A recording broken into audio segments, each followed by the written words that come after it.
ازيكم يا بنات؟ عاملين ايه؟ يا رب تكونوا بخير. تعالوا بسرعه بسرعه كده اقول لكم وصفه البانيه بتاعتي اللي انا ما بغيرهاش، وان شاء الله يا رب تعجبكم. جبت هنا عندنا انا بصلايه كده كبيره، فرمتها وحطيت عليها شويه ملح وسبتها شويه لحد ما تنزل ميتها، وبعد كده جبت مصفى عندي صغيره وقعدت اصفي فيها. المهم احنا مش عايزين طفل خالص ينزل في قلب الميه، عشان الطفل ده هو اللي بيخلي البانيه بتاعنا يفك. وبعد كده جبت البانيه قلبته مع ميه البصل كده شويه، وبعد كده قمت جايبه حبهان ناعم.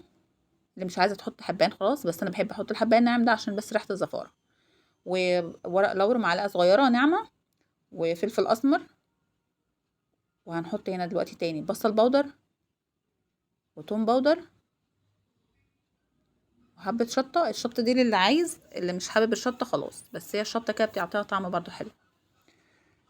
وبعد كده اقوم جايبه معلقه بهارات فراخ وبشره جوز الطيب. الحاجات دي منكهات، دي بتدي طعم حلو قوي الفراخ وتخليها في حته تانية خالص. وبعد كده عصره ليمونه كده حلوه، ونديها تقليبه بقى. وبعد كده نقلبها بقى كده كويس عشان خاطر ايه التتبيله تاخد وضعها في قلب الفراخ. ماشي. وبعد كده نازله بقى عندي كوبايه لبن رايب.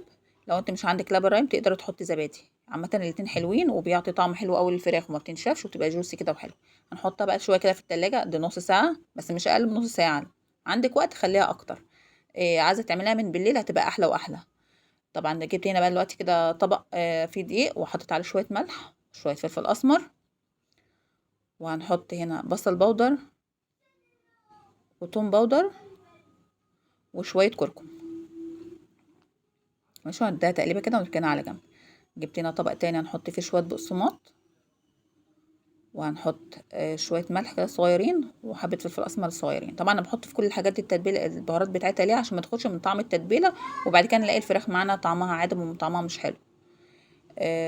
جبت هنا طبق بقى حطينا كده فيه بيضتين وملح وفلفل أسمر، وهنرب كده البيض مع بعضه ونركنه على جنب. طبعا انا كان نص ساعه، كانت اكتر كمان من نص ساعه عدت. هنجيب بقى دلوقتي بقى ايه، هنحمر فراخ مع بعض البانيه. هنحطها الاول كده في الدقيق، نعفرها كويس كده بالدقيق، وبعد كده نقوم نازلين بقى تاني كده بالبيض ونطلعها من البيض على البقسماط. طبعا هنا بقى البقسماط اضغطي بقى فيه كتير عشان خاطر بصي يعني شبعي قطعه البانيه اللي معاكي، عشان خاطر ما تفكش معاكي وهتطلع معاكي مقرمشه، والطعم ان شاء الله ان شاء الله يا رب يعجبكم. بس اعملوا بس كده بنفس التتبيله ديت وهتعرفوا الفرق. هنجيب حتة تانية اهي تاني وهنحطها تاني في الدقيق، ثم البيض، ثم البقسماط، ثم على التلاجة على طول برضك نقعد شوية كده ربع ساعة نص ساعة كمان، عشان خاطر ايه الطبقة معانا ما تفكش وتمسك اكتر. بس المهم تضغطي كده بايدك كده عليها جامد وتشبعي خالص البقسماط، تبقى هتحسي كمان القطعة معاكي كبرت. وبعد كده جبت هنا كده طاسة كده وحطيت فيها شوية زيت كده حلوين. طبعا لازم نعلي النار كده في الاول عشان ايه الزيت يسخن، عشان ما ينفعش نحط البانيه في زيت بارد يفك معانا على طول. لما بس اول ما نحطه ياخد الصدمة بتاعته، وبعد كده نقوم موطين عليه عشان الفراخ معانا تستوي. ماشي. مش كل شويه بقى نقعد نقلب فيها، عشان خاطر برضو كتر التقليب ده هو اللي بيخلي الطبقه معانا تفك. انت بس عشان خاطر تتاكدي ان هي مش لازقه معاكي في الطاسه ولا حاجه، زق الطاسه كده زقه بسيطه خالص، هي كده كده اصلا مش هتلزق، بس احنا بس للاطمئنان. وبعد كده هي القلبه هتبقى هي مره واحده بس. وانا خلاص كنت خلاص خلصت اهوت وطلعت البانيه، بس انا ما حمرتش كله، انا حمرت بس على قد الطلب. طبعا الراعي الرسمي عندنا هنا للبانيه هو المكرونه.